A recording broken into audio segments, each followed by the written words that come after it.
Hi guys, my name is Melanie, And my name is Irais. and today we're going to talk about a very sad, very upsetting true crime case. This is the case of April Mary Tinsley. This little girl was born on March 18, 1980. She lived in Fort Wayne, Indiana. April was always described as a very sweet girl, very well liked at school, like a little angel. She also really liked to hang out with friends, and this is exactly what she was doing the day of the tragedy. In April 1st, 1988, while April was in first grade, she asked her mom if she could go over to a friend's house after lunch. April's mom, Janet, said of course she could go under one condition, to call her when she got there. Once April got to Nicole's house, she called Janet and told her everything was alright. Janet reminded her to come home between 3:30 and 4. Janet really trusted April, since she was always very good at following instructions. She had no reason to believe she wouldn't come back at the time she told her to. The reason why she wanted her to come home was because it was cloudy and it was going to rain.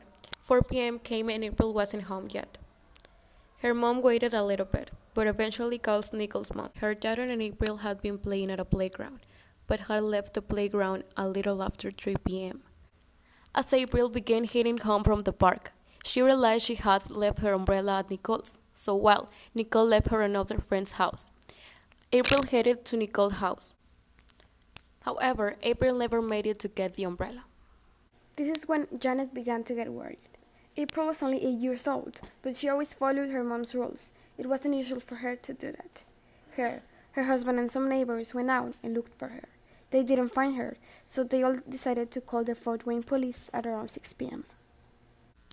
She tried her best to describe what April was wearing: a blue turtleneck sweater, pink and red jacket, light blue pants with 3 hearts on the left leg, and pink shoes. Officers looked for her around a 20-block area from where she was last seen, but they didn't find anything and had no explanation for where she might be. Abduction was assumed. On April 4th, 72 hours after she went missing, 75 people went out to look for her, just as a man went on a jog and saw a body around 3 p.m. on the side of a road in a ditch.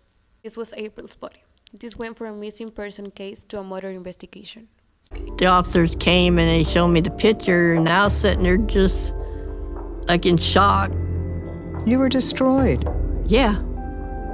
I kind of snapped. Janet had wanted to be a mother her whole life, and April was the daughter she had always dreamed of. Although she was fully dressed with only one shoe missing, the autopsy confirmed she had been sexually assaulted. The people investigating the case believed the crime had been committed by someone who lived in the area. They also believed the murderer wanted someone to find the body due to where it was located. Police then found her missing shoe about 800 feet on the opposite side of the road. On April 5th, a tip came in of the sighting of a blue pickup truck on the road where her body had been found. One for Tinsley family and another for April's burial. After the memorial service, a witness came forward and saying that they have been a blonde girl walking on the side of a road with 3 hairs on her pants. She also said that when April tried to cross the road, a blue pickup truck approached her and drove away with the little girl. The driver was described as a white male on his middle 30s with blondish wavy hair and around 150 pounds. A sketch was released by police on April 7th. After this, a ton of tips came in, many of them mentioning a man named Moose, and once a line of photos was shown to the witness, she managed to pick him out of the mall. The man didn't own a blue truck, but he did have access to one. People claimed Moose would approach children and say inappropriate things to them, but that was as far as evidence went. He was a prime suspect for weeks, but after not finding physical evidence to arrest him, and after he passed several polygraph tests, they had to let him go. 2 years later, on May 21st, 1990, the police was contacted by a man who said his barn had been raided on, saying the person who had vandalized had been the one to kill April, and that would do it again. The reason why officers thought this had some credibility was because it's also mentioning if they had found her other shoe, and this had been published. The note has various spelling errors, and the police conclude that the person responsible had done it on purpose to seem dumber than they actually were. After that, the case went cold for 15 years. On March 25, 2004, a little girl found a note in yellow paper in a Ziploc bag. It said they had been watching her, that they were the same person who had killed April Tinsley and that she was their next victim. This note also had punctuation and grammar errors, but the worst part was that they had left a present for her, a used condom. It was later found out that 2 more notes had been sent with the same present. After that, a 4th letter was found, but this time with nude pictures of himself.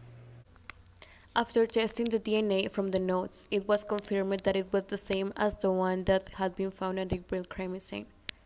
You can find the killer with the DNA, since they had nothing to compare it to, and it didn't show up in any database. Since they didn't even have a single suspect, they released the letters to the public to try to get some information that way. As suspected, more tips came in, but only one stood out. Some was accusing their own father of being April's murderer. The man actually lived pretty close to where April lived and to where she was taken. He had a history of child molestation and owned a Polaroid camera. Also, the man claimed his father used phrases like haha and hi honey, like the ones that had been used in the letters. Most importantly, his father owned a blue pickup truck, but after April's murder, he painted it a different color. It wasn't looking good for this man. Police brought him in from questioning. He said he didn't personally know April Tinsley, but that his daughter used to play with her, so that he knew of her. He also mentioned he was working the day of the murder, but after police was trying to check his alibi out, it turned out that he, in fact, has not been working that day, nor the day after her body was found and probably put there. They searched his home and found even more evidence. He possessed a notebook, which looked like the one that had been used to write the notes on, at the Polaroid camera previously mentioned. He was now their prime suspect. Police was pretty confident that this was their man. The only thing they had left was to test his DNA and compare it to the one found in the notes and on the crime scene. Turns out it didn't match any of it, meaning it hadn't been him. They were back to square one. No more tips and no suspect. On June 24, 2005, the family had a press conference in which they updated the public on the case and reminded them that it was still open and unsolved. After hearing new details of her murder, which happened 24 years ago, April Tinsley's family is speaking out. They are hopeful another round of national attention could help track down the young girl's killer. Jim Tinsley says it feels like the crime that shattered his family just happened. It's been 24 years. Does it feel like that? No, it seems like yesterday. It does. When it's brought up to the family and that, it seemed like it took place yesterday. You know, it don't seem like 24 years. April was attached to her Uncle Jimmy in her 8 short years of life. She was well liked, well loved, and so it was just horrible. And I know somebody out there has to know something. I mean, this can't go on forever and ever. I just hope, you know, it comes to an end, you know. I mean, the family's grieving enough, and we all we want to do is just see that April's, you know, rest in peace for now. Reporting in Fort Wayne, Drew Blair, News Channel 15. As we know, technology gets better with the time, and this helped the crime-solving world too. One of these new technology is called phenotyping.